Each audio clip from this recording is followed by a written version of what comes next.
of the good seed will grow. Where good seed is found, sister, keep on sowing the good seed. For some of the good seed will fall on good ground. The incorruptible seed is the infallible word. It bears fruit when it's planted in fertile earth. When you're sowing the seed, some will fall by the way. The birds from the sky will come and take it away. These people listen, but they're not receiving. They show up just to be seen, but don't be discouraged, brother. Keep on sowing the good seed. The fruit of the good seed will grow. Where good seed is found, sister, keep on sowing the good seed. For some of the good seed will fall on good ground. In a field full of stone, no fruit can be grown. When the word goes in one ear and out the other, it's gone. Many people are torn, they're being choked by the thorns. Life is squeezing their faith, keeping them weary and worn. They get the good seed, but choose not to believe. And you cannot make them change, but don't be discouraged, brother. Keep on sowing the good seed. The fruit of the good seed will grow. Where good seed is found, sister, keep on sowing the good seed. For some of the good seed will fall on good ground. Good ground is where the people are found, who will live by the word, who will lay their life down. But they're not left alone, because the thorns and the stones are still there, but they don't care. Brother, keep on sowing the good seed. The fruit of the good seed will grow. Where the good seed is found, sister, keep on sowing the good seed. For some of the good seed will fall on good ground. Brother, keep on sowing the good seed. The fruit of the good seed will grow. Where the good seed is found, sister, keep on sowing the good seed. For some of the good seed will fall on good ground. For some of the good seed will fall on good ground.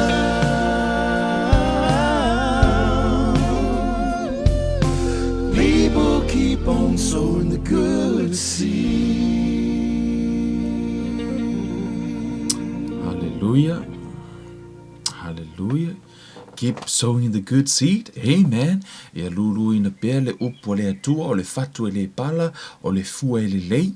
Ia e wha mai e le ise la au le lei e fua mai ni fua leanga. A le lei le fatu e le lei fo i ona fua. Wa le mea lea a leanga le fatu. Ia leanga fo i le fua e fua mai. Ia le tu hei. Aloha lava soifua. Good morning ya outou lo mafuta mai lisi tu lo langi. Good evening ya te outou lo mafuta mai nei au kilani o Samoa. O kiri ropo kako inga i Hawaii. Wow, kasfia kako. Ya o i Washington. Lai mafuta mai to lisi fo i Washington o i Holland. Mafuta mai ai ia isi so lo kasi ko fa kalo fa tia tato wa fa talo fa tu ia Lily lo fa pena mafuta mai ina i Australia Angela malo lava ini au kilani fa talo fa tu wai malo Sam wa maile ngaluenga lo ina fa manuia le tu oe uso le ngata lea ia my older brother Clement lo fa peona mafuta mai ma ma Johanna ne vanga la fiafi fa talo fa tuai ma lo so ifu uso fa talo fa tu fo ia tu fine alofa ta se fo i ma Vaioleola Pilato ma lo lava so ifua fa taile mafuta mai ia te otou I think o le tau face scroll atu le tato sala fili o mafuta mai nei Samoa ma lo lava mafuta mai fa talo fa tu ina ia ma lo so ifua Josefo vili fa manuia le tu ale nei fiafi lau fa fonga ma mafuta mai foi fa talo fa tu foi te ko scroll ku poini so tato mafuta mai ia mo ko uma lava nga fa singa ko yo le afu o le alu lungo tato fu no le mea o le sau lungo tato i mo fu le fa talo fa te to lo mafuta mai le suafa man malo Yesu Keriso amen fa tai wo a fia lungo lo pe nei why don't you share now na lo kango fa le share fu le ia breast kamanga ia ngalo we partner with with a KLM le kemi ngai fu le Atai Moli, Fatalo for Tway, Anita Nelson, Arietta Jason, Arietta, Jason Mangele, Mafuta Mainai Samoa, Malo, hi guys, Fatalo for 42 Faina, where are you now? Are you in America or somewhere Filipino or China? Where about the world? Ngaki Mafuta Mai, to Faina. I think to find she's a missionary o lo fa peon I'm not sure po nga fio lo langi le o lo ila na mission al terminate fa talo fa tu sis malo la so ifua fa talo fa tu fo ia fa lele Jeremia malo la so ifua Ruta Emelina malo oi ona americana na mafuta mai tu faina malo la so ifua faina fa manuele tu ia te oi fa tai langa ruenga mala o nanga lo fa peona fa tinoina ile tino Keriso ia vi ia le tu ilo wola mo so ifua tau tuaina te lo to tele ni si wa avea oi ma fa manuanga ia lo la tu savlinga fa lenga fa tai so tu faina ia mai tato lava asa ili to tu fo ia fa malo ti ate auto via le tua to fitine yai malo lava soifua via le tua. Thank you guys for sharing our live tua ET malo lava soifua fatalo fatu kiti le tupo ya malele tupo family mafuta mai stasio aingo lo fa ngaina tato Bible study ya mafuta mai le telo afiafi ya I le lato fo ia study no upo le tua fa lele Jeremia malo lava soifua ya auto lava amen te ua le laua ko lo suafa e fa pewa fa ilonga au wa fa piko ia kamangi hey le uke manga kua o ko I afu man tu o le tua Maxine lo mafuta mai fa finga pronounce lo ngoali Maxine fa talo fa tu sunga le fa finga pasta lo langi mafuta mai taunga itala fa ifo malo lava soifua fa talo fa ti ate auto fa manuia le tua ne fiafi lo fa longo ia o wa no fa per tato mata upule na faile so tato na fingo fa per nga se kasia se maka upu fo ile tato tata know how to receive and then we end up start a new series a series fo ile la fa so te mi fa patura la finger tato mata upule nga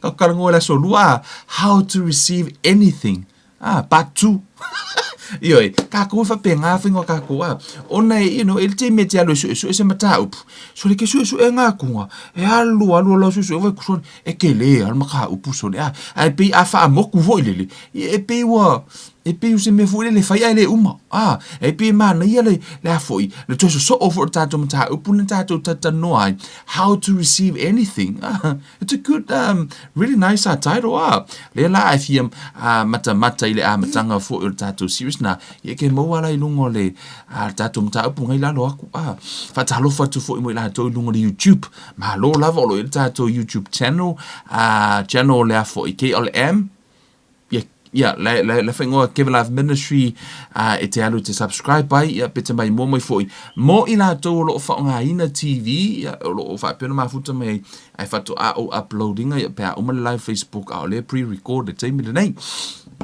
o lo whaapena whaanga solo le tato mataha upu na o lo iai le wa mataina le tatou New Series le tala noa le taimi. Sa tala noa how to receive. E se foi le malio nei me ole ola marso I fu tatou tangata fiola. E ao na tatou le ngato tatou wa o ino la fiongo pa ia le atua. But we also need to know who we are ma tatou natura. Ia mo tatou wola ia foi so a. I le telo taimi lo o langa ia te au ia foi le I la fo long. I learned something about you know I mo maftanga. Il telo taimi foi lele. E ia tangata e lua lava me le fia ai. I te ida le fia ia te au. Po le fia I le foi uportus pa ia lo te whaita what is two different things. You know, sometime, ke whai kaua kua whai uportus pa ia, I whata te inga whorau lunga tātou wa. E le āmatanga lawa tātou, a whai tātou Bible study. E ko a kere ka ngaka vo I le, a whai no le mea, e message mai. E le ona e le fia ia te au, pa e le fia I whai uportus pa ia, pe le fia I maur whai upulai, po o maur tus pa ia lau te whai tau atunga. Which mean, that's actually show, you know, what's in their heart. E pe o inae, o lai whaalia mai ai mea lai o lātou loto. O lai whaalia mai mea lai o lātou loto. E ala I lea, e kuse e leo le fia whai launga. Lei o lai lava fia kia ua pe o whoka ika e le fia kia au. E se lo fia au. Aero tōtele, e le fia I lea, I le upumoni. Sometimes, I le fia upumoni, but actually, the truth will set you free. Some of this, you know, pe ono whai atu, e le toa tele o tangata e, a olo na tala noa manui o le atua, wa makanga, kwa I turn off, aris ka ngaka o le fia whangorongo. Wha mai, ai, li o maka upunga ia le whapenga, e le tangata le manatuana ia, o no, o le laki a po le mativa, o le fina ngalonga o le atua. Ia, to o tele fo inisi o la lave manatu fo ila tou, o mai o le tino, o le fina ngalo o le atua. Pa, o le tu ainga mindset le na, o le a avea matu langa ua loa ai, po ua loa ai le standard, ia po au mai la le upo le atua. Amen. A whaina sau Yesu e wha malo lo mai, fo mele tala Yesu, e le aise malo e tu pe a fete e nai. Lono winga, e le mawhai ona te ia Yesu le fina ngalo le atua. A whaila na sau Yesu e wha malo lo mai, ona e a foi. A wheo le fina ngalo le atua ina ia mamai tangata. A le na sau Yesu wha malo lo mai. O lono winga wa te la Yesu le fina ngalo rona tama. Pa o le sau Yesu e a foi wha malo lo mai, o ina e tau mai ai, e le o se fina ngalo le atua ni mai. Amen. O le afo mafu angana ele ino utala no na mata upulea how to receive anything. Ona tala no I mai o le tino. Pe whaafefeo ona e receiving o lo healing. Amen. Pe ona ofa yatu o le tele o taimi. O le atua. Ia maratato o langa le tato te feola I le taimi le nei. E a foin. O te whaatu sa ina e pe o le whaarongolongo le kio. Ino o le tele o taimi. Ia o ineila New Zealand e a fo e le AM o le AM la le tio le na tangata sa mo nei le kio ai fo ale radio sa mo nei le o kilangi e ia fo ila mo me o le kio la in kia FM o le kio le awa kele yo mo frequency ile la langi le tato te iai o le tele yo mo frequency ese po o leo ese ai tasi lava lea e tasi lava le frequency e tatau ona ki I ai laua lo wola whaaleanganga o I ngai ke maua o mai la mea tau le atua. Ki ia kwa laula au fuinga le laku kau aku I pese pālangi e wako ele ai ese le frequency lea suila I o le singu mele I luma aku ke alo e po o fele mea kea o le keimi lave ke maua le frequency sa o lai te mana o ai ke wa ai o mea umana whailungo le ala leona po o information ma mea umai te maua umamai ina. E pia whaape nā fu ila tātou, o le tele o teimi tātou te mana na o tātou te langona mai le atua, o le se I o le frequency ila e ki e o kako o langa. Mo leo kele o tātou tino, mo leo kele o kako reasoning, mo leo kele o kako manga onga fu ie, mo leo kele ia isi leo. Ai le langona po la fu ise sele mea la te whalongolongo ai, te leo langona fu ila le atua. Amen. How many of you know ole afo ole station ale atua 24/7 e on fasoro ako ole station ale atua. So it's not a station problem, it's a receiver problem. O le tele o taimi, ona la, ele o whaafita auri le mea lai whaasala lau mai eile o le whaafita auri, o le itu le kango o ki aku. Ele o sa o le kinga o lau frequency. Ele eila se whaafita auri le itu o le atua, o le ke le o le whaafika auri i kako iku. Right? O le tele fu o mea o leo te wa a matana tartar noai, e iai nisi, pe o mea i o le te whaiatu e te oe no ua o ina mi e hau i e lau sa valinga whaatasi e tele o mafutanga no ta mafutai le uso wha le anganga. E ngō kalako fui ka ika, i tutono le mātou lotu ke la kunga, soli. O afu, kusanga ulai kiki mai ia, o le whaingala le mako roku.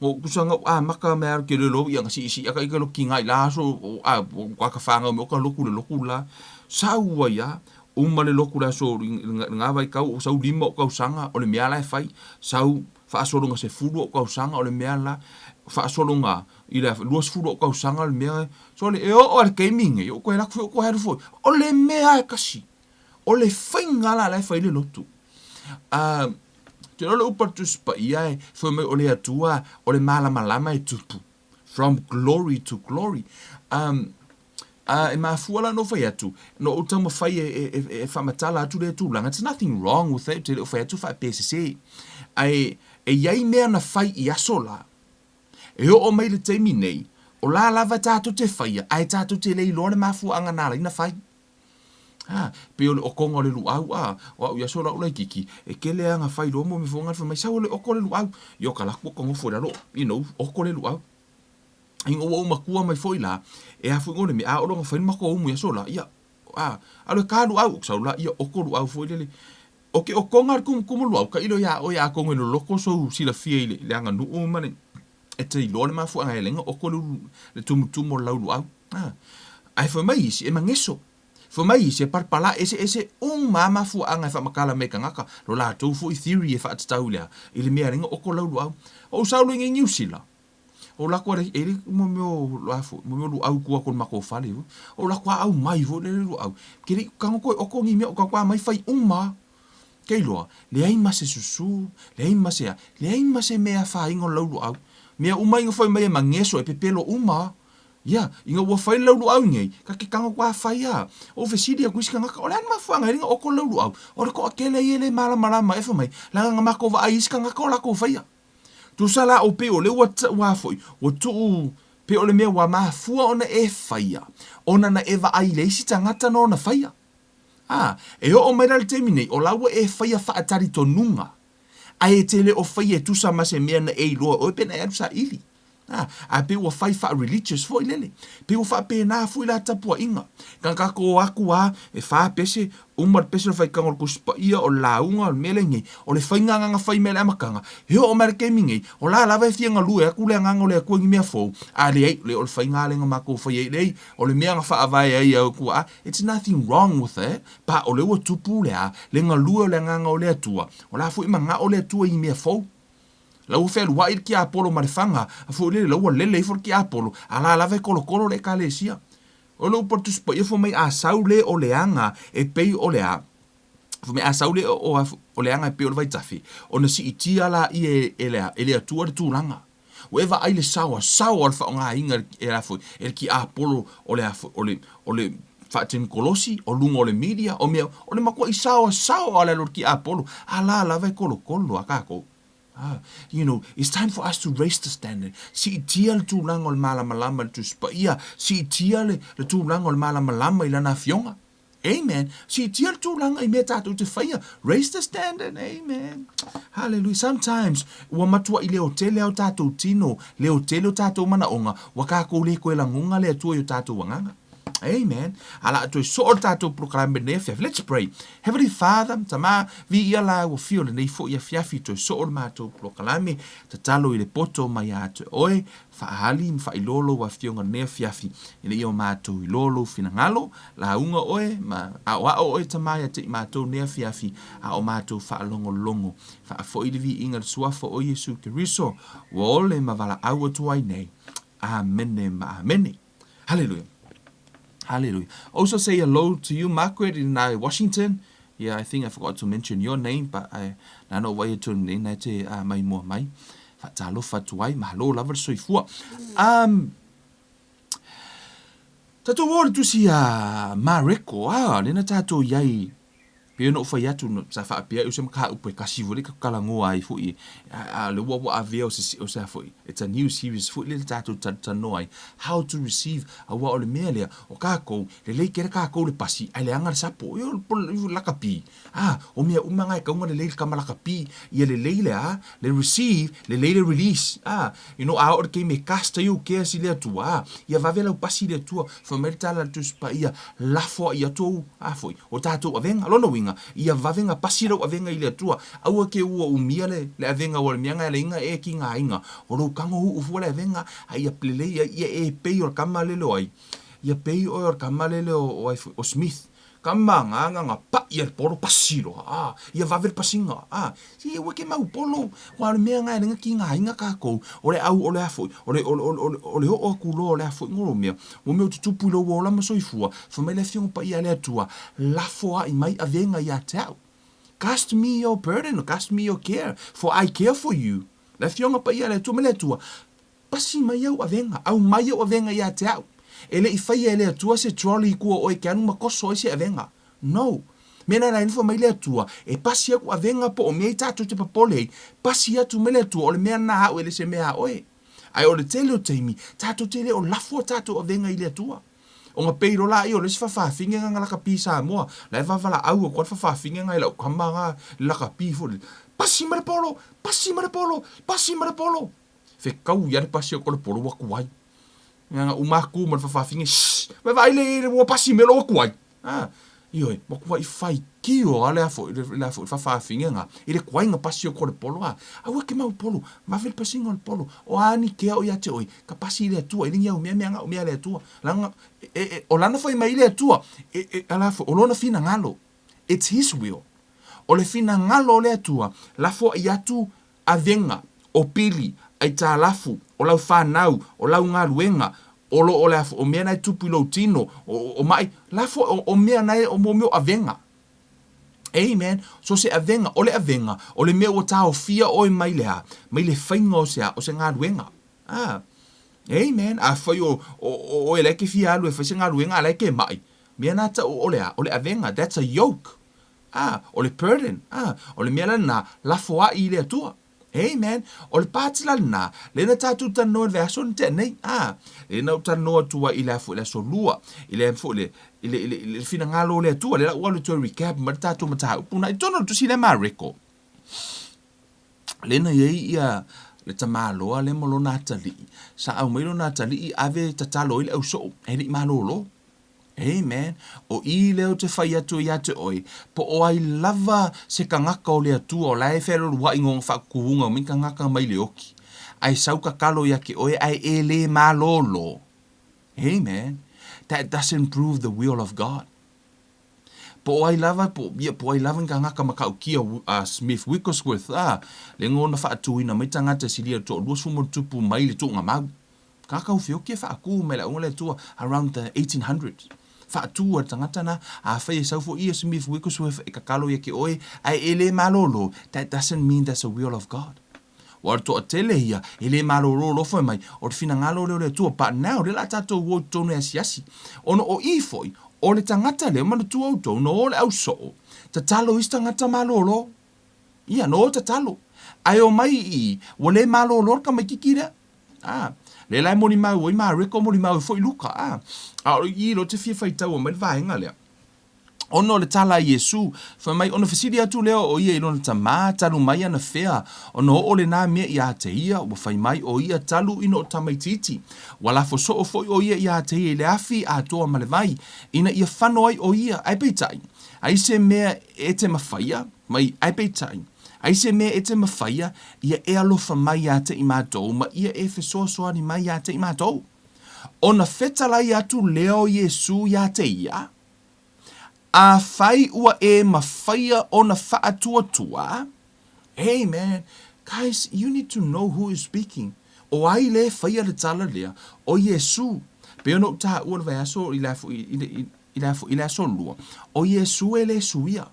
O le taimi la vai suia Yesu, makua lea o ngā a kua arka kua kuanga. our faith will be in vain if Jesus changed.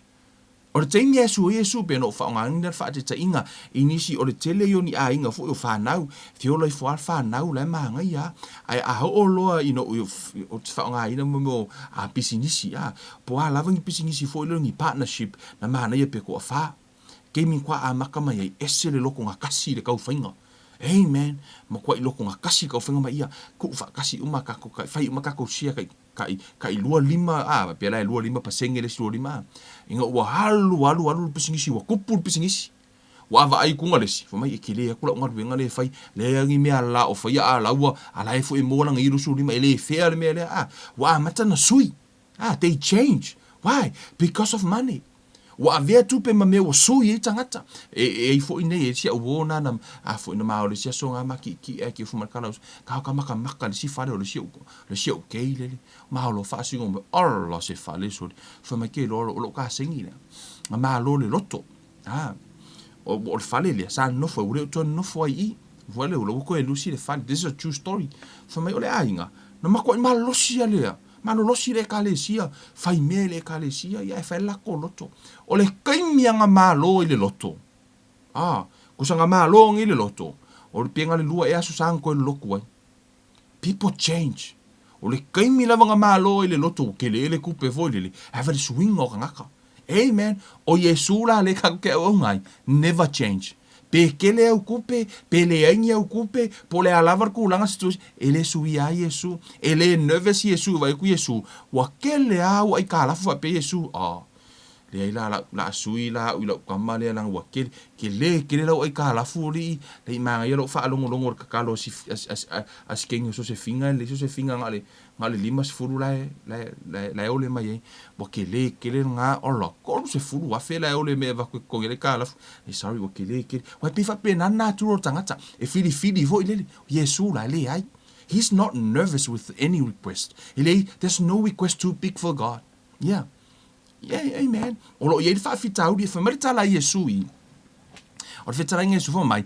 Ona fitara ia tu le o ye ya te ya a fai o e ma fai le. O to tango Yesu ko fai ka malo le. A fai e te ma fai. Fa mai a fai e te ma fai ona fa atu tua. E ma fai mea uma lava I le wa fa atu tua. Wo fo ila usu tu spaia. Ka ma fai e su ele lo loto fa upu le. Pe ye se si ona winga. You know what? O to Lord conclusion. They say mea e tutusa ole winga le tasi. Yeah, same meaning. Lai tu tonu le fa e Peru. Lai tu tonu le ole afo ila tu tom afo ile fa quickly la afo ile mena tu si mai la afo. Ia fianga nga fo. It's the same meaning. Le fo le man na ia yo fa sa mo ina to ina sa mo fa mai afo a fai ua e ma fai ona fa tu tua. E ma faia mea uma lava I le ua whaatuatua. Notice, e leo I eitu tonu I le atua foi upu lea. Amen. E tasi tangata na te mawhaia. O la lau to e whai Yesu, e ma faia mea uma I le whaatuatua. Amen. E le kusia e Kevin foi upu lea, pe nga kusia se whai la unga sa moa, nga kusia lea nganga o le atua. Amen. O feta lainga ia Yesu, lea tua na whaia le langi ma langi, o ana upu ia. Amen. For mai la ia whaperitania. And Jesus said to him, if thou art able to believe all things. Amen. All things. Why don't you say all things? Just repeat after me. All things. All things are possible. All things are possible to the one that is believing. All things are possible. Te telo te mi for mai tato, e te mi tato for mai ai. Wale ma faia. It's impossible. Amen. O le upule impossible, e le tatau ona to iai lau ngutu o tangata na te au na I le atua. Yeah, le tangata o le whaatua tua, e le tatau no ia to he whaonga ina le upulea o le impossible. Ona e whai mai le upule a Yesu, all things are possible to the one that is believing. The New Living Translation says, Jesus asked anything, amen, is possible if a person believes. Pe a e talitonu, ia pe te whaatua tua. For mai e mawhaia mea I le whaatua.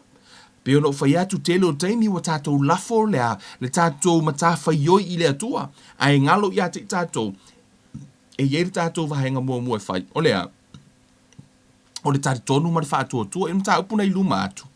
Whai mai le whai upelua su mara fitu. Whai mai le whetala inga Yesu, ua sila atu Yesu ia te ilato, ua whaape atu, e le mawhaia e tangata, na o le atua, awa e mawhaia mea e le atua. Amen. O mea e mawhaia e le atua. O ke le popole pole arko I ngā male pelepe ua male pelepe ilo a inga. O ke le popole foi pole arko I ngā inga ufai a kurfo mai ke oi. O ke le popole foi pole ale kulanga ua iai ia lau whangau o lafu o ai ka lafu pole ale lo loko lo ka lafu. Pole afo le lo loko le salanga ke mafo fau o iai. Let me tell you, this is a good news. E mawhaia e le atua. He can fix it. Yes. Pea no whai atu. E hafo no. This is God. O ia na whaia planets. He created planets. The Bible says He numbers our hairs.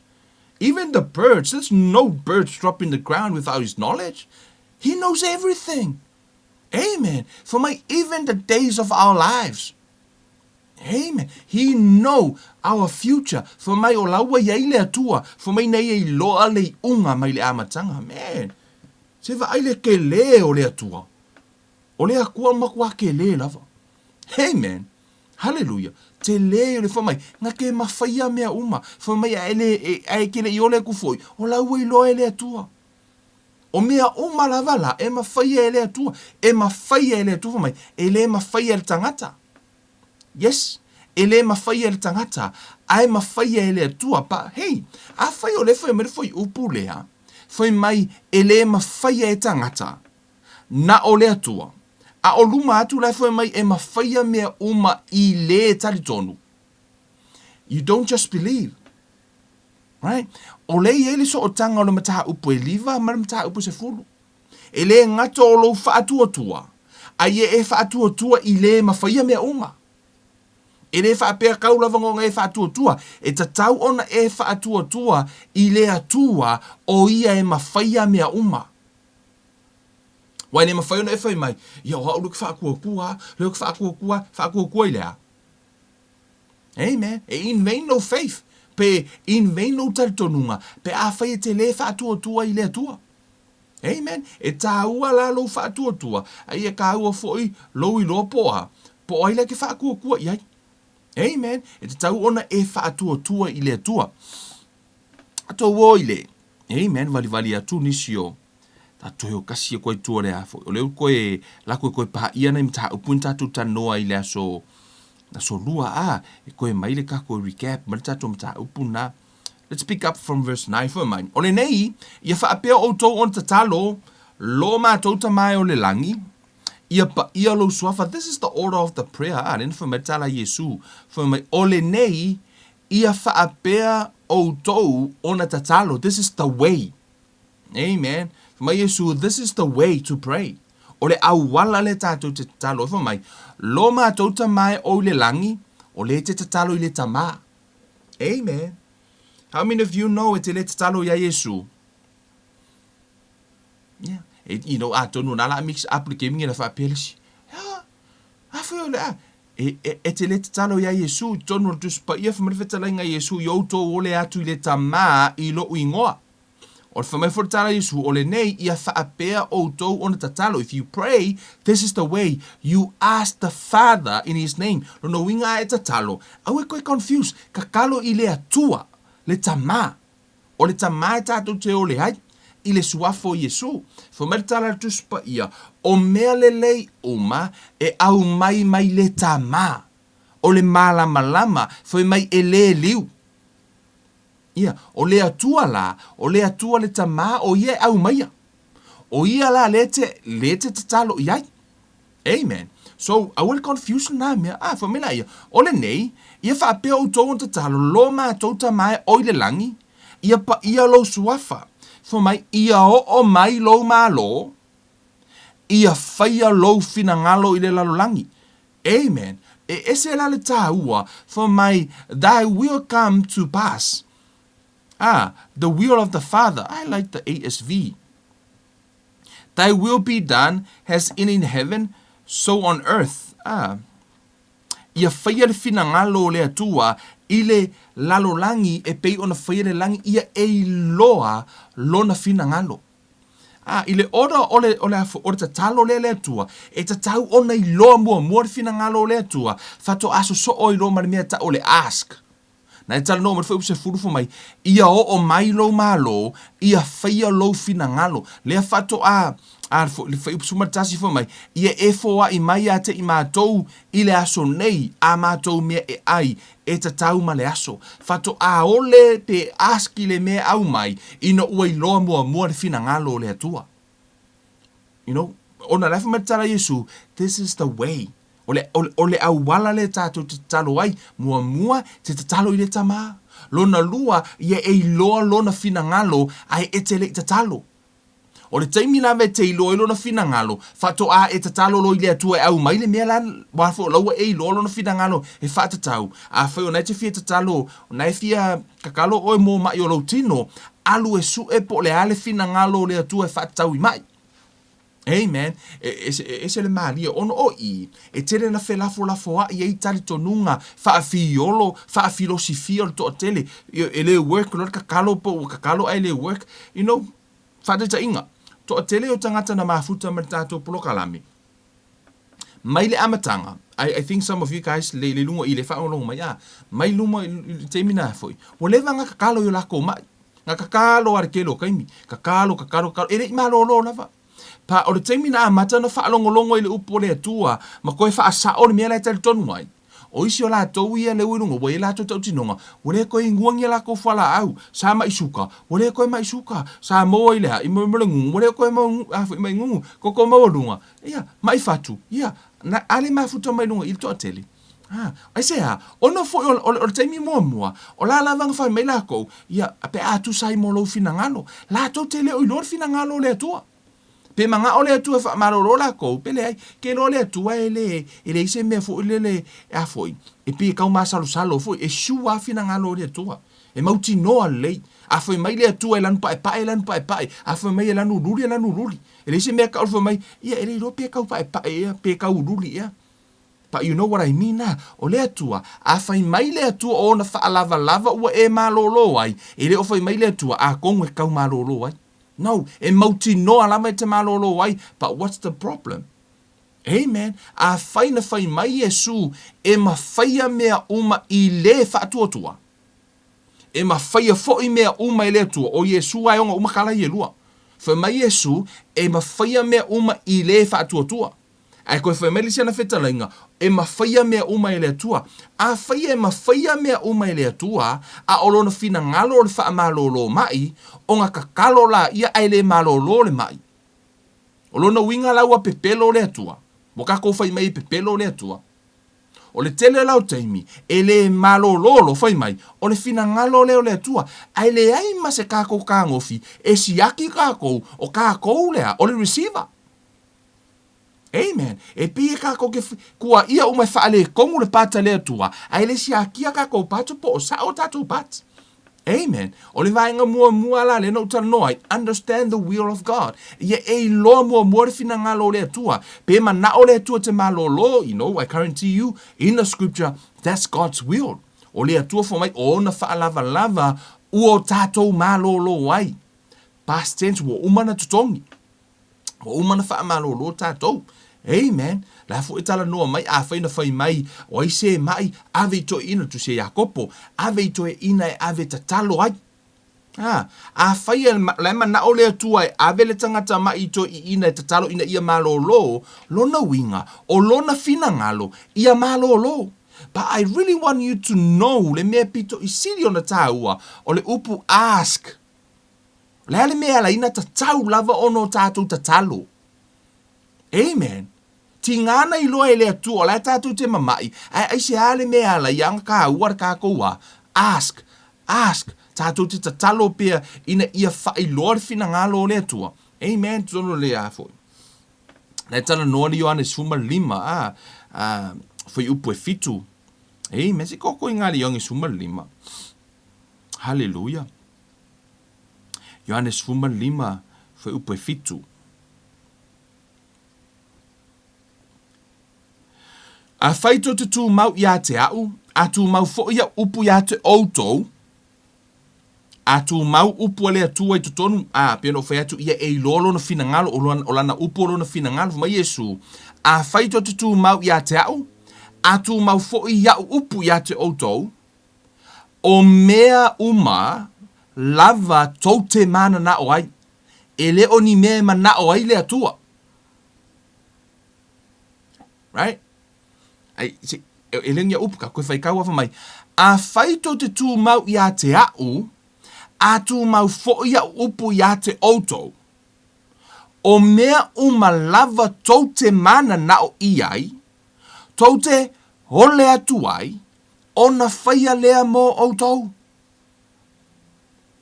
Amen. E le o se mea mana o i le atua. O le fina ngalo o le atua. O laua umana mana o mai le atua I te malo o lo.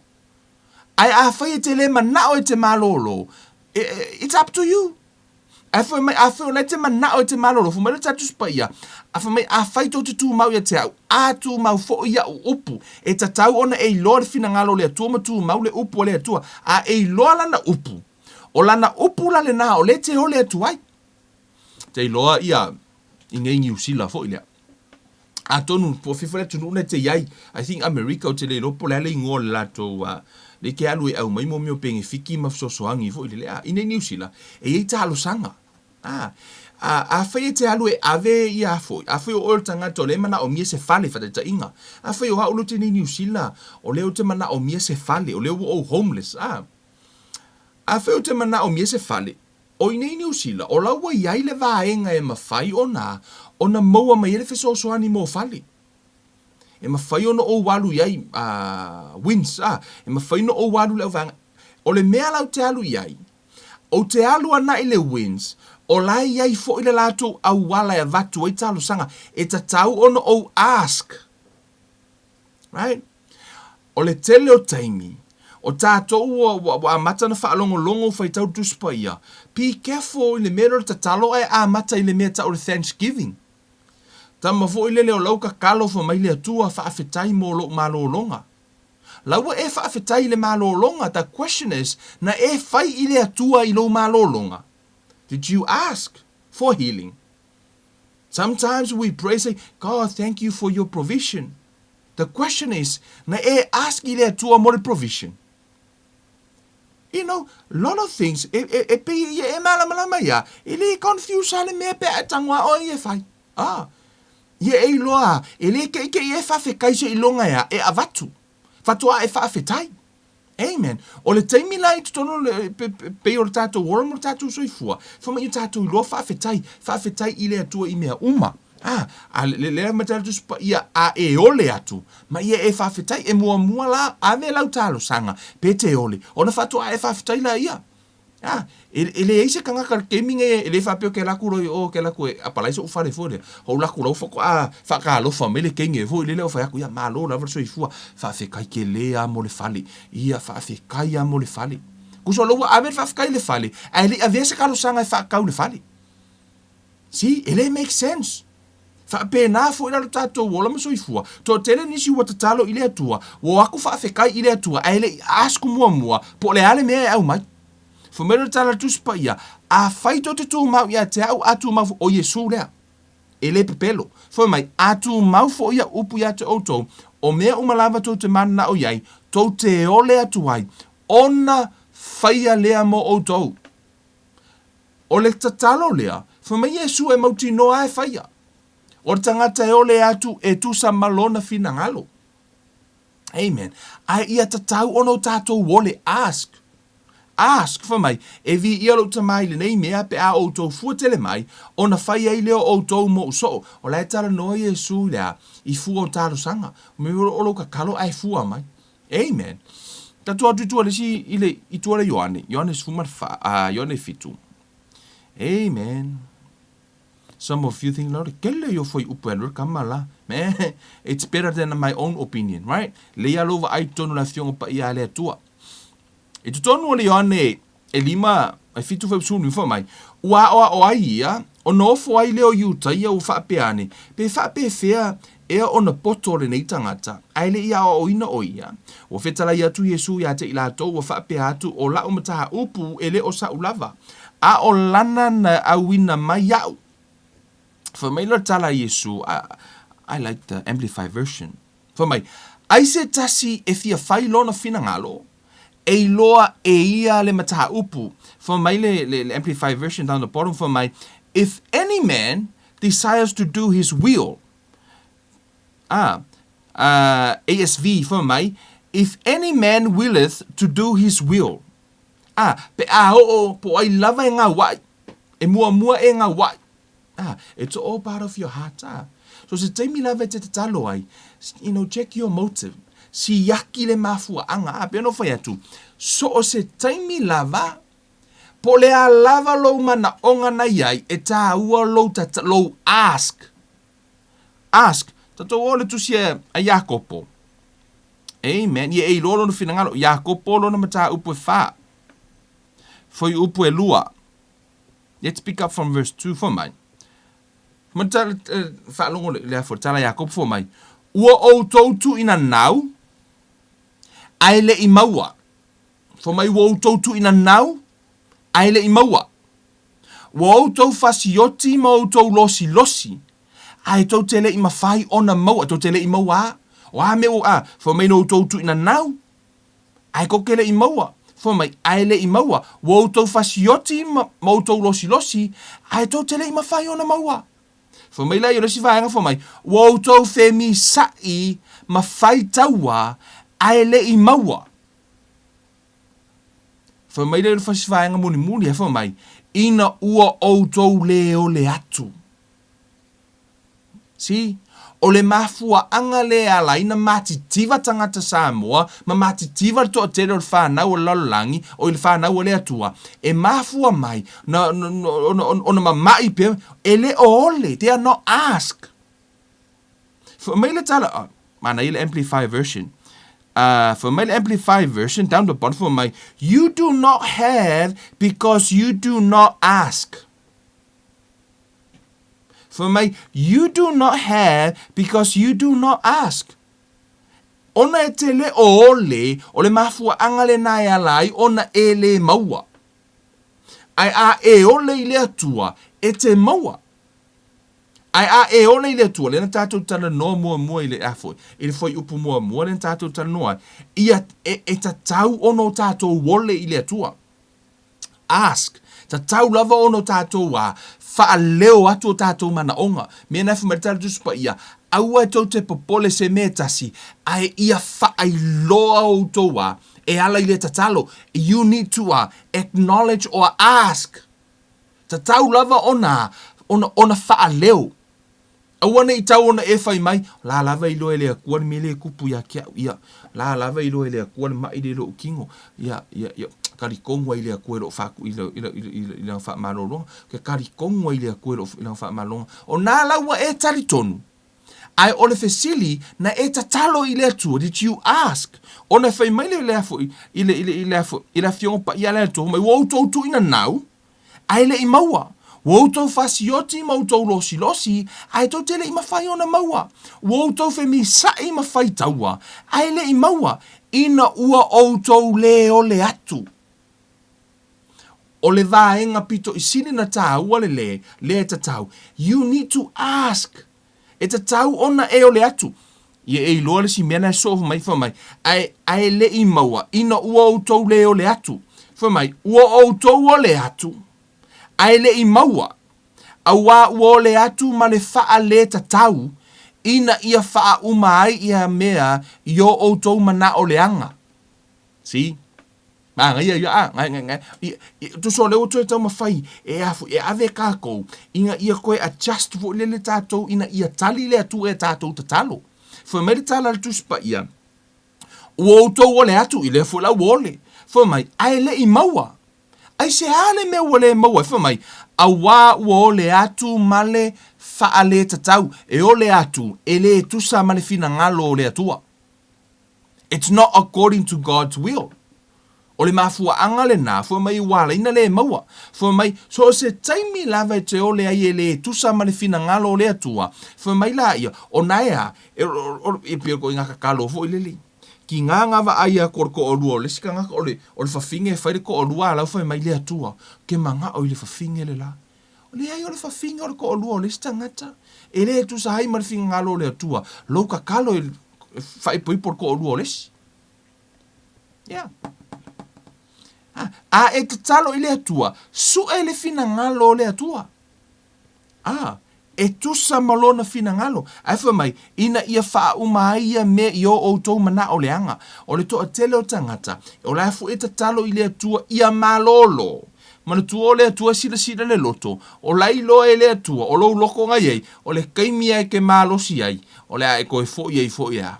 Ke manga o ea, koe fo i koe whaile le anga mea, nai loa e le atua.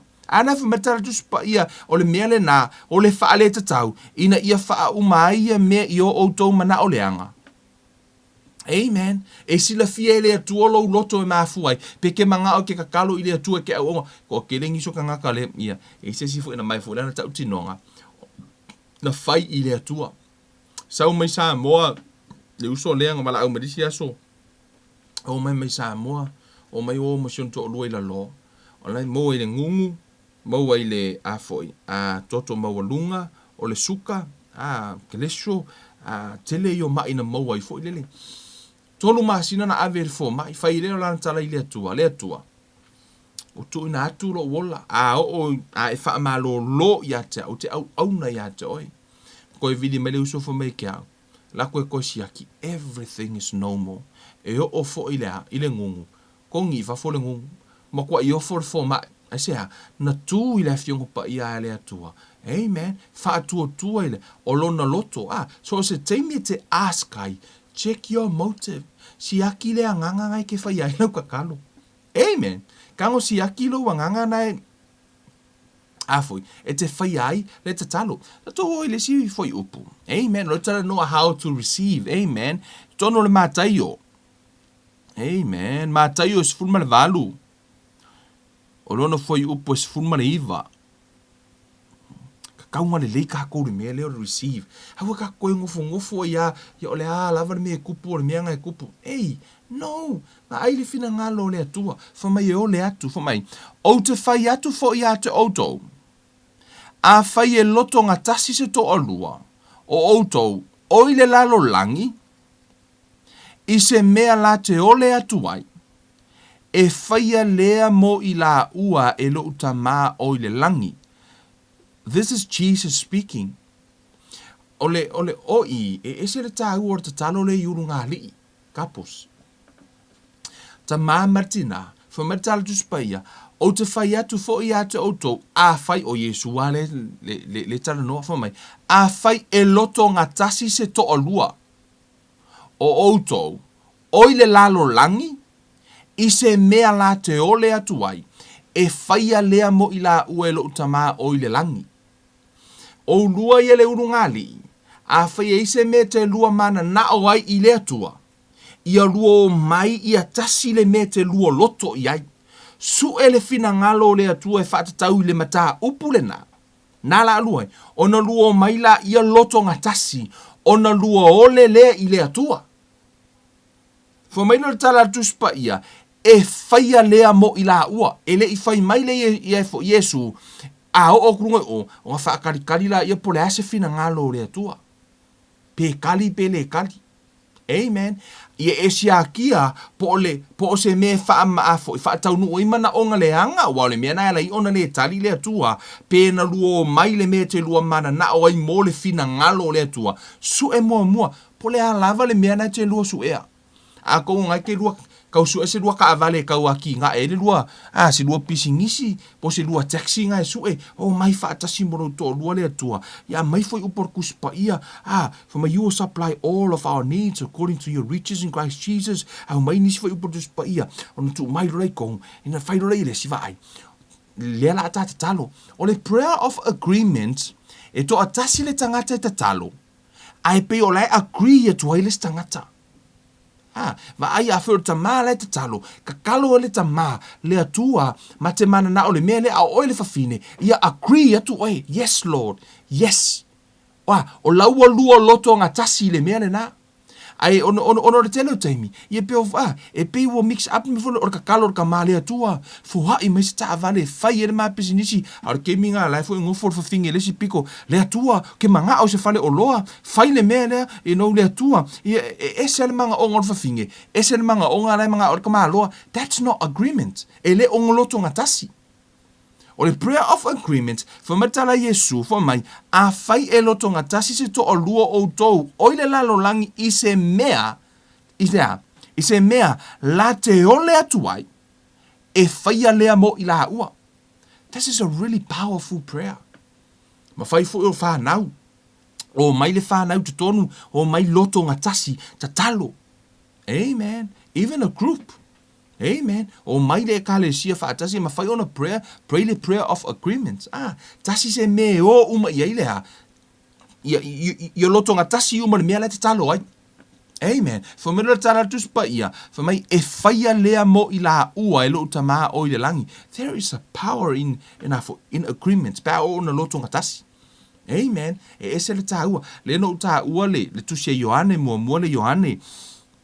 Lefa mai ai, let's go there.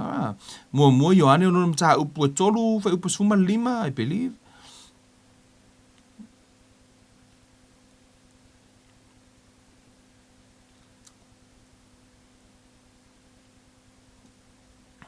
It says 1 John.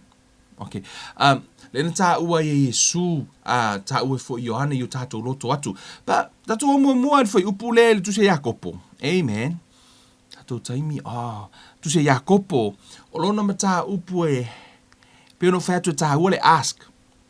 Whai upu e lima. Whai mele whetala inga, le tu se a Jakopo fo mai. Ai a whai ua le aise poto, I so outou, I nā o le atu ia I le atua. Whai mai a whai ua le aise poto, I o le atu I le atua. Amen. Awangi I mo o le mea fo le ua le aise poto. Nga e whari ulofa mai, man, I'm dumb, man. So, mea rea, o so olo valea, ia so, o ke le iloa, ke le malama I le mea, so ke le iloa whai le mea, so o ke le iloa whai le ngā ruenga, o ke le iloa, e le tatauna whape nā tātou, whai mai are tu spa ia, ai a whai wa le aise poto I so outou, I nā o le atuia I le atua, o le foa I tele mai I tangata uma ma le to e tauta ua ona foa ina mai ai lea I a te hia. Amen. Ta tau ona e loa le wingor foi upule na. New Living Translation for my, if you need wisdom, ask our generous God, and He will give it to you. He will not rebuke you for asking. E le ita le atua pe a e ole atu I le poto. E le ika le akua pe a e ole aku se mea no. O nga ile mafau furi le a kākou. E le mafau whakangaka furi le. Whai aku fo ingei la le fia wa ke alo fo le ke ika halafu so o me la inga ngai kokua. O ia e li koko ngia la wa ika halafu mua. Misi a furi le pe ki wa kuri o le whalolo. Ya asola ya sola I whalolo le si o anti ngai luma. Ma se ngia langa o walu le lo si o kinga. O la walu e ka halafu mai se kusi fo le usara ka ke lako e ka halafu mai. Ko ia ka lako e ka halafu mai le wa ka lako e ka halafu nga mai ka kusi fo ia ka mea. Ai ke lo fo mai kala lo kinga se fia finga san. Se ka mo I luma o I le a whalolo e ka halafu mai se suka. A le waka iloa. E le ko ngia aka kusi fo I le nga e peila waka fefe fo le ka ke alo. Wai fo ka ke lako mua o ke ngia ka ikar ke minga fo I le e whaka o loa whaka au mai e le whape nā la le atua. Yes. E le whape nā le atua. E le whape ke lako koe e kala wai le main senga whape ke ua. Whamatala tuspa ia. E le o le atua. Whamai a whai ke manga o mia se poto. O le I le atua. O lai mana o le atua. Kako ke o le aku. Whamatala tuspa ia. We have not because we ask not. O tatou le maua. Ono tatou le ole. Tātou so o marafoi upo mai, a ia o le atu, vaenga tā ua. A ia o le atu, ma le whaatua tua. Amen. E le tau na ona ole. Whamatala tuspa ia, e mawhaia mea uma i le whaatua tua. A o ina e ole, e le tau na ona e ole. Ai mafua foi ona e whaatua tua. Ona e te mauti noa o laua e tatalo ina lona fina ngalo. O le mea fina ngalo ai le atua. Right? O le mea le nai alai ona foi. Ona e ole, ona o laua matua e mauti noa lava. E a foi no le mea lana foi mai le atua foi mai la ia. A ia o le atu. Sau o i maneta iala. Pe whaafenga whaila wole. A ia e o le atu male whaatua tua. Aua lava ne i maa salo salo. Si? O le mare whaatua tua. Aua le maa salo salo pe kali e le akua pe le ai. O le taimi lava e te iloa ai. O laua tutusal lau tatalo male tuspa ia maa fionga le atua. Fai mare tala tuspa ia. Whaatua tua tali le atua. Fai mai la ia. Aua lava ne i maa salo salo. Aua ele maa salo salo. E tusa ia ma le peau o le sami, ua sou i le matangi ma le lafo ina. Amen. Whaatusa e le tuspa ia le tangata ma salo. E whaatusa i peau o le sami, o kouwa ai le savili. O le savili ia, wa ula le masanga o le kahala uofe masanga o le whangoka. A o inga maa losi le savili, ua maua lunga le alu o ngatu. O le malosi o savili ke vai le alu rungo le ngalu hoi le a. Wa makua i malosi le ngalu. A ho fo inga kaule ai se savili. Io kaule ai fo se ngalu. A ho inga ko ale savili. Makua i ko ale sami le ima se afu ngole mea. A ho fo longa makua i pick up mai. Le live epe au mai tu spa ia fo mai. O tangata masa so mai. Awa lava ne i masalo salo. Awa ele masalo salo. Awa le masalo salo. E tusa ia ma le peau o le sami, ua sou i le matangi ma le lafo ina. O oe, a o neina e masalo salo.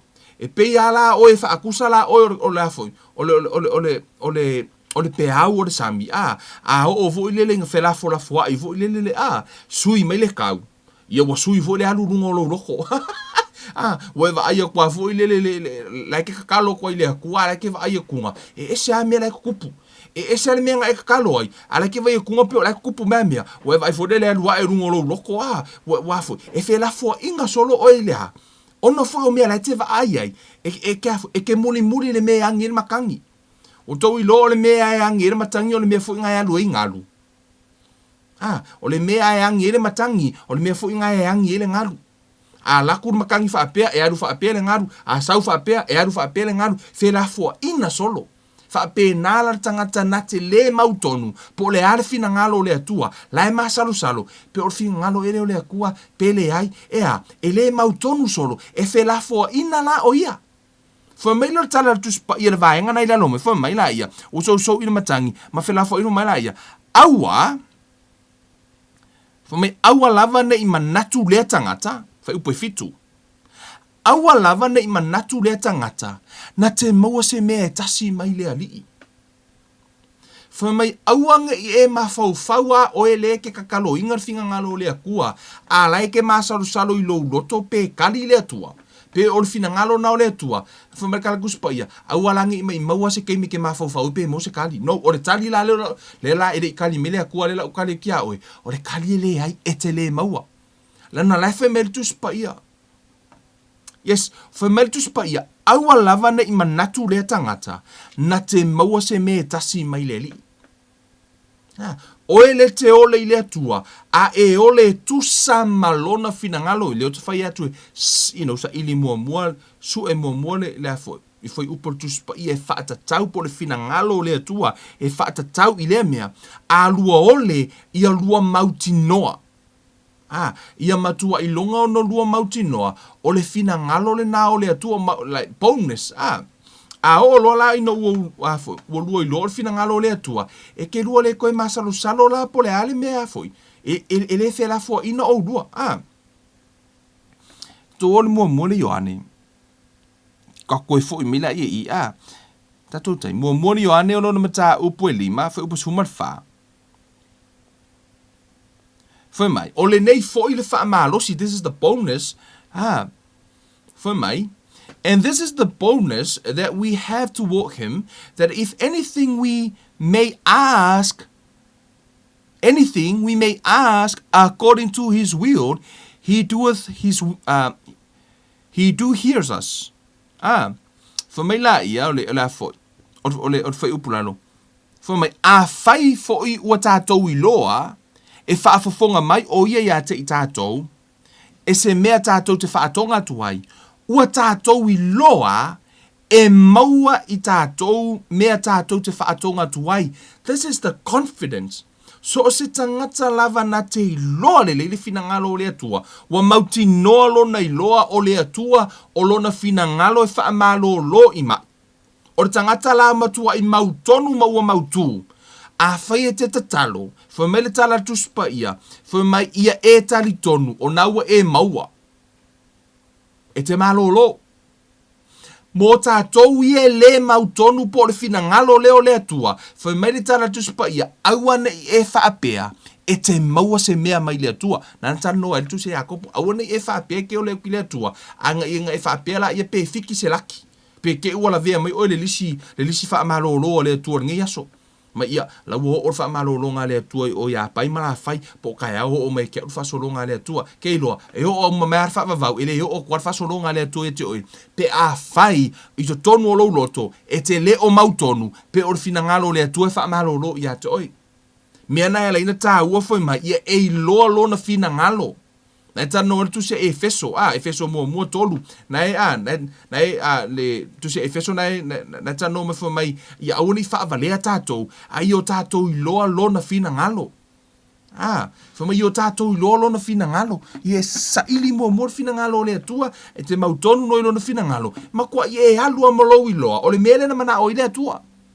E ke rakula, e le si whawhine na. True story fo. Na o true story ai te whamtara ina tūno mena tupu. E le si whawhine na alua kua whakua umala unga whewhi au. Ala kua whawhinge ngā kongi ra kuspa ia I runga pure la afu ngani whai au fua mai. Whamai ele work le mea. Aku whai au. Lai ngora ukala ele work. Fai ele work la si pola fa mai kongi al kuspa ia. Fa mai tala ai fo fa e work. Ala fa ya kwale la fo. Le finge le mai ele work. Ele work. Le la kwa fa singo ki or fa upar tuspa ia ele work. Ya ka le finge a fo. Fa ali fo upor fa upula le na fa ali le fine. O tala mo ia na fa o le men tupu fa mai. Ma le finge fa upule no tango fa atino. Fa mai le fa upule. Wa mai e so auto. Ina amia tu ia I to ina o le e kalesia, ia la tau te talo mo ia. Pe a uma o na whaau ia te hia I le suahu, I le suafo le li. O le tatalo fo I e whaia I le whaatuatua. E whaola ina I le mai. E whaatu ina fo I o ia e le li. A whai fo I uanga sala, e whaamangalo ina ia. Fumatala fine, le work. Ngo walu o ko inga whaau o ko inga kakalo ko inga ia fo. Ia, ai le malolo. Fatu la I or fai au. Okay. Lo no winga la ua pepelo la le atua. Fa me ra kara finge. No, o le atua ele pepelo. Fa ku fai au. Ya sao. O lo fo nga ka konunga ele pepelo le atua. Ai a fai la ele o work le menga. Lo ngo winga la o le akua la ua pepelo. Ai fa mai le ai ele pepelo le atua. Lo fai au sao. Ele pepelo le atua. Ai ka koe or fai upu. E koe ka or fai upu la fo. Ile fo. Ile finge fai ka or fai upu fai tu lo fai au yei. O le ale whainga o le tatalo na tatalo ito ina ia te oi. O le tala le fine, o mea mo e tupu mai tala le fine. Mai, ina ua tatalo to ina ia te ia ma whaahu, ina ua whaahi ule ila foi. Ia le tatalo le a koe inga foi mai, pe atu sahai mo lou fina ngalo, if it's thy will. Tu so lana whaatau nuu ima mea uma, a ele o tari tonu to, ele o mauti noa e to ina. Po o le fina ngalo le atua e whaamaro ro i le whafine pele ai. O le mafua angala na fai atu rola I o le tala ai foi. Al fai la unga. Okay. A fai la na ele work. Ia le mela I nei. Lana na fai mer tala to ina. Pe atu sa haima lea. Mar fina ngalo le atua. Fai atu lola o na le atua. O lo o tatonunga. E tu sa haima mar fina ngalo le atua. Fai mai. Pa a fai tala tonu. E kar kongula le prayer of agreement. ma le fine ia okay ke kan kong le prayer of agreement lo le fiti au ia mai la ulima le la o le au tatalo I agree mai la oi le la ta ho lu mo le tua tatalo lo la au na le tua I agree ma le fine o le taimi ana tatalo ai ma i le fa malolonga na malolo ia te she agree these little things for le mafu anga ya lai ona tato le receiving tato te le maua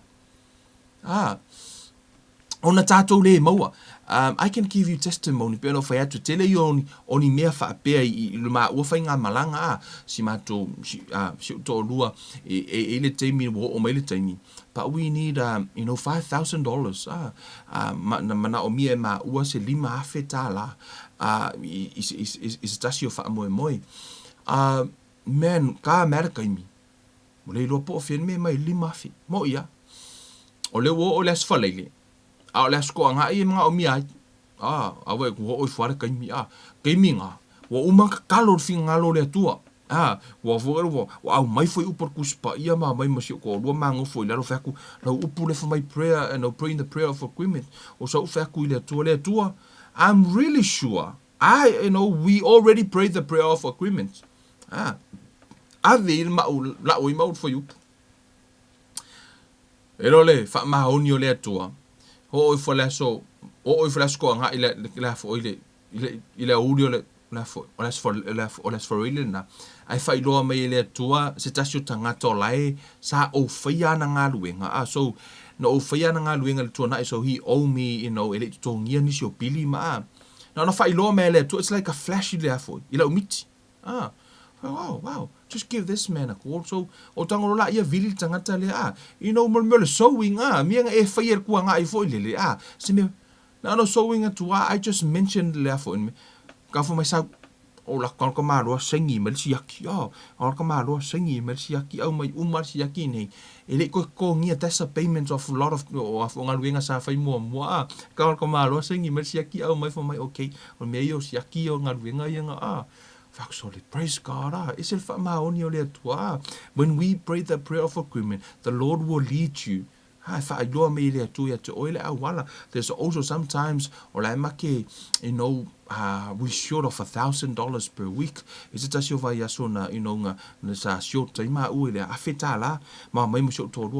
we need this money, to come in.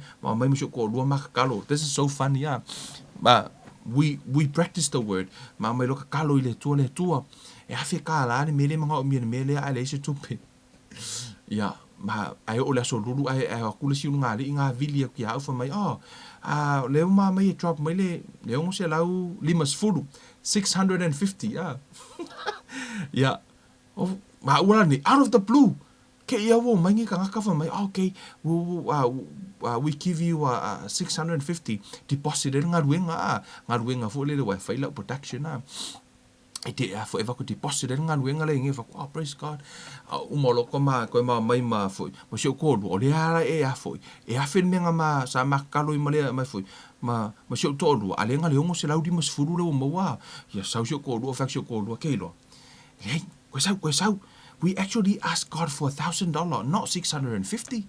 Amen. So you go do fa kule to le tua. Fa fe kai mo le ongo se laudi mas fulu but you short 350.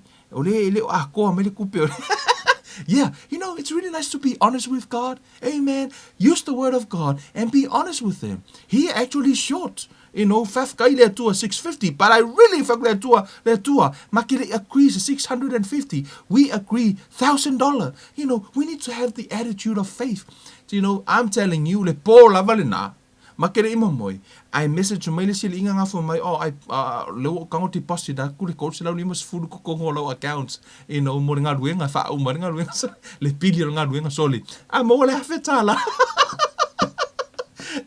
Sometimes but that's me, that's my nature. O natural na foi lele. E pe o winga nga foi lele o kalkalango ile tua foi lele la lo la au ma. E elma o mafkanga ma tua, but I also know you have your own relationship with God. E me foi nga le kalo wa e kalango ai. You talk to him as a friend. E kalango foi lele pe la fa pena foi lo natural lo ia winga foi lele. Ele ke minga kalo ile tua pe nga ma agree mo ko lua. Na va ya so ai la ku ka ka va ko 650. O fa kule e fa ko no ele ko e afi ka lanka agree ai We have to stand what we believe for. Well, fa ko mai ko ma mai mo ko lu fa ko le tu ma ngai fa kai vi ia la o fio aven ma vi inga fa kai mo le ongo se la di fulu, but you short if le short le 350. So we still stand for $1,000, end up on the same night, I have at deposit and then we make the payment. God is so faithful. Amen. Aua fe la fo ia I tātou I le masalo a tātou tutu le upo le tu. I'm telling you, ka ilo ia ke oi, pa wow, man, the word works. I'm fully persuaded the word works. O le upo le atua, fa maoni le atua, a o ina le tali le atua I lau tatalo. I'm telling you, o le kele o kai mio koe kango e koe siaki, it's because of me. I fail to do my part. O le ha, not believe po le le ai o se faith o le tele lau teimi, o au lava e fail la iau tatalo, ele o maua lava tali o tatalo, ona o au. Never God's part. A whai tātou te o e whai e tusa, malona whina ngalo, e mauti noa e tari lea tua, mea mua, you have to understand the will of God. Ia e loa lona whina ngalo, lona lua, you have to ask. Fumaritala tusupa ia, you have not because you ask not. E mafua ona ele e maua, ona tele o ole. E le ise me o lo watu lava I, e ngofo I ole wins, e whakarikari ole a maua mai lea, le kari o lau karusanga, a ele a vese talusanga. Te tau ona ave le talusanga, ona e whaatari la ia lea, I le tali mai. Fo mai la ia, a e ave le talusanga e tusa, malona whina ngalo, pei fo I nei, a e alu fo I ave lau talusanga tutonu o le wins nei I fale, a e avatu lau talusanga e tusa ma ta iala ma le whainga lana, ma ta iala lana fai, e mautinoa e tali, e sea, ono laua mitu ume oe criteria si lai mana o mia.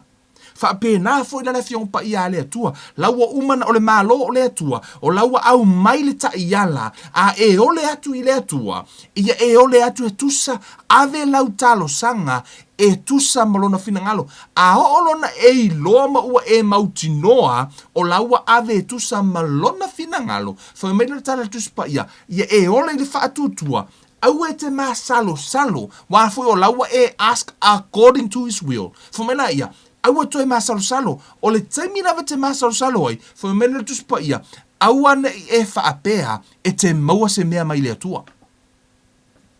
Yeah, tātou lava. Amen. That's faith. Mea nata o le whaatua, o lo wole lo e tusa malona whina ngalo, o nga ea, kalkongo, it's coming. Yes, I don't care. O no o le atua, e sui e le akua channel me oso me le tupe. Amen. E sele mea like kakalo because sometimes o lai tātou te talo I le atua a lai ka ke wha moe kua inga mo me ko kongi ngā ruenga ngā le kasi ale tiano lai ke mafau o ia ngā o lau ngā ruenga e mo me ko kongi o le atua o le kele I o tiano e mai le atua wha o ngā mai le atua lea kangaka ma lea kangaka ke kakalo ku I se mea ai o ko wa fiafi ai saur kufa ngā e lengi alangu ura fiafi na wakufa ma e lengi e ui ese mai lea wha manu ia ngā le atua. Amen. A o foi na eta talo, be specific. A eta talo I le atua. Au ngi kakalo ko ngakalo foi le fai la vanga yo o ka mai le. Le ke val au kwai, la se me ai au mai. Yes, o se mea anything. E le se mea ka o se anything I le atua. Be specific. A o na e ole I le atua. A manga o se ka vale I se taxi lang pa fai I le atua o taxi lang pa e ke manga o. Be specific with God. Ave I le atua lau mana onga, tau I le atua sea, o le mana onga nai lo loto. Fo me lo tatu spa ia, fia o I le atua, na fai le tol me mana o I lo loto. Amen. O le matango fia ia, pe a tatu wo I ta iala, pe ono fai atu, you have to ask, ia e loa mua, lona fina ngalo, pe o fo o nei New Zealand, ia e loa lelei, po ia sa o le afoi, le department la te aluai, a fai o le te alu su e se fali, e te le alu I o I le alu, ofiso leo. Pe ke alu o I lea, I mo Department of Health. E te alu fia, te alu o le wins, e te alu sa oi o le Department laea.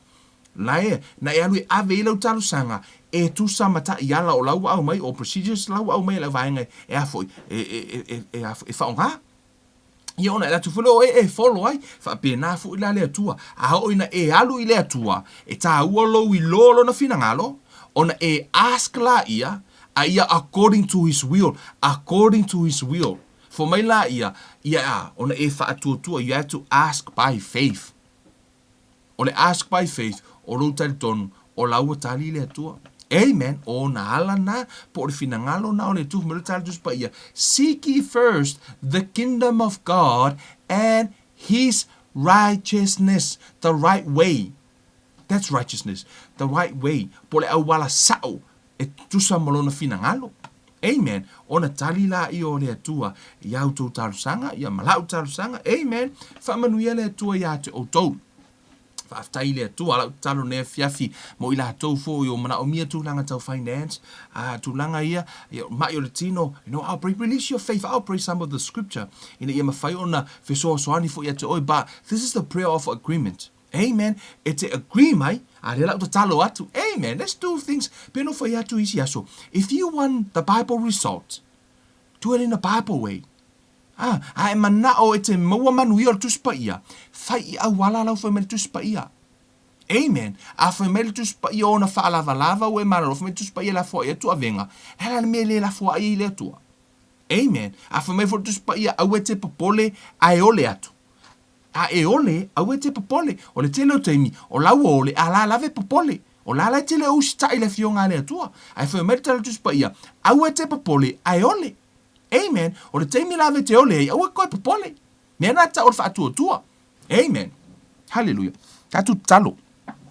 Le atua le mātou tamā, vi ia la ua fio nei a fia whaaftai lau upu, e tupu le whaatua I le tau longolongo. Tamau te wala au atu I le whaatua I la ua fio, I le suwafo Yesu ke riso tamā.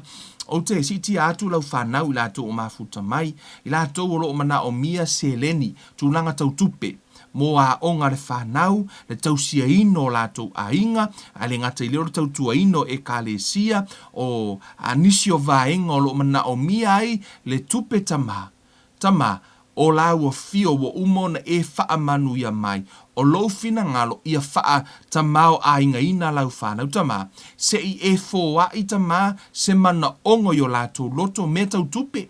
Tama o se o mana o mia se lau tā la fōa I ai tama e tusa mo lou wanga le lei o lou fina ngalo lea se isi o mana o mia se afe tā la tama fōa I ai e tusa mo lou fina ngalo awa o lou fina ngalo ia manuia lau whanau se isi o lou whaapeo na a tūlanga o lo mana o mia se leni lima afe tā la tama fōa I ai tama ia e tali a lātou talusanga awa o lou lea fina ngalo tama ia e whaapeo na a wha moe moe atu lau whanau o I lātou fo I o loo iai se avenga mamafa o loo iai se tūlanga o loo tūlanga tau whaalave lave I a inga o mana o mia se tu petele tama o lea lava se filifilingo o I lātou loto o loo whaapeo na tali tonu ma ole tuai I lau o fio tama wha I loa lou mana ala I lau upu ma tali a lātou talo sanga tama si ti atu fo I lau whanau o e ua mamai ma I lātou ua mamai o lātou tino le mai suka le kānesa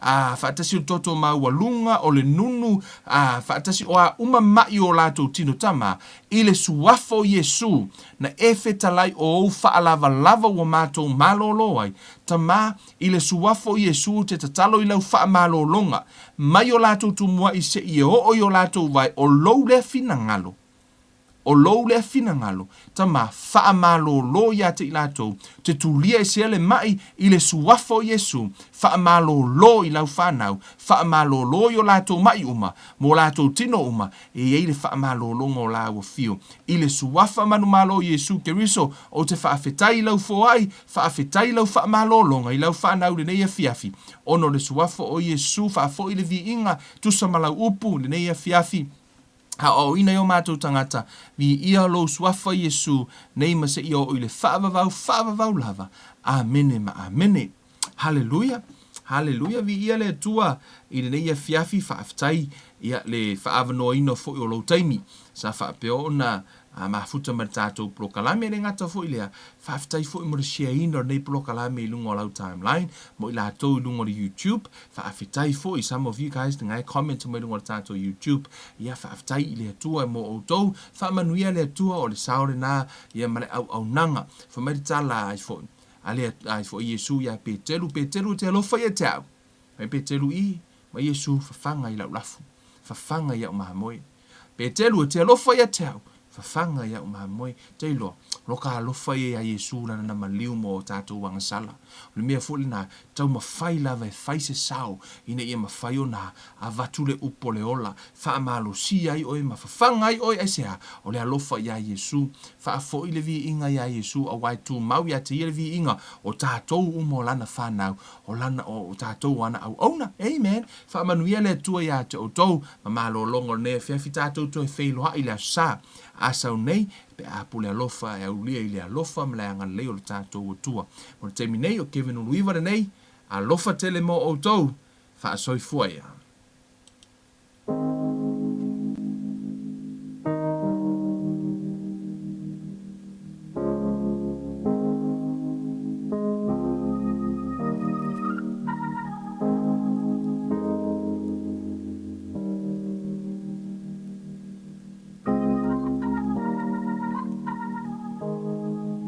Brother, keep on sowing the good seed. The fruit of the good seed will grow.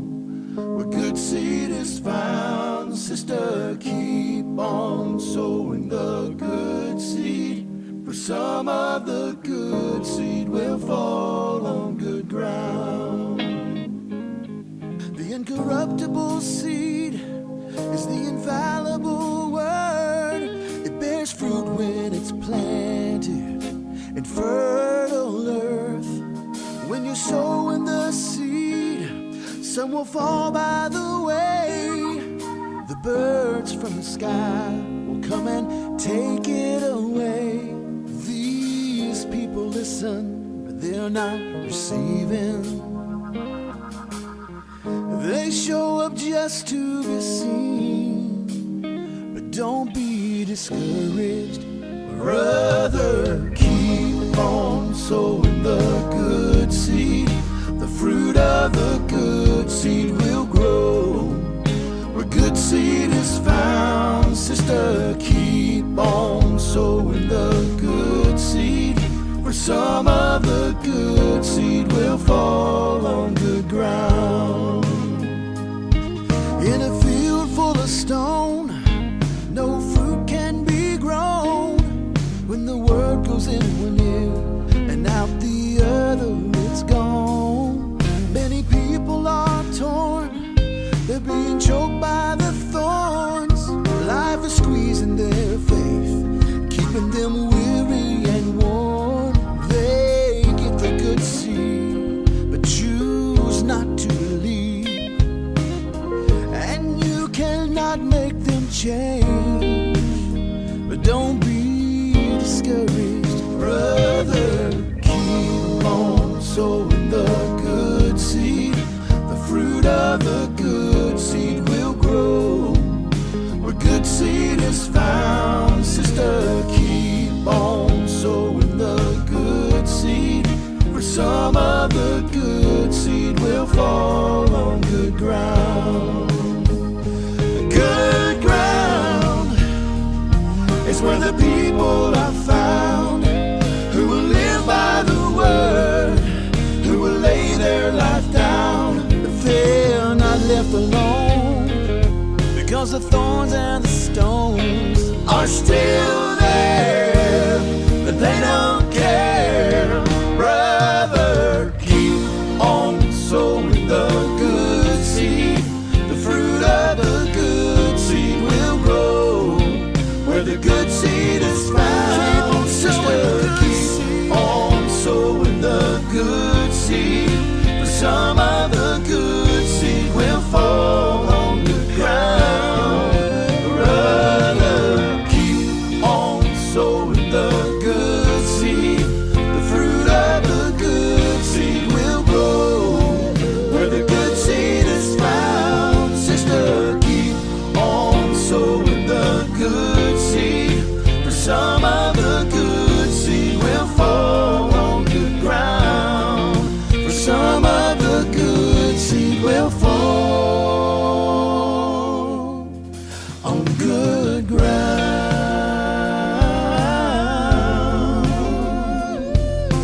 People keep on sowing the good seed.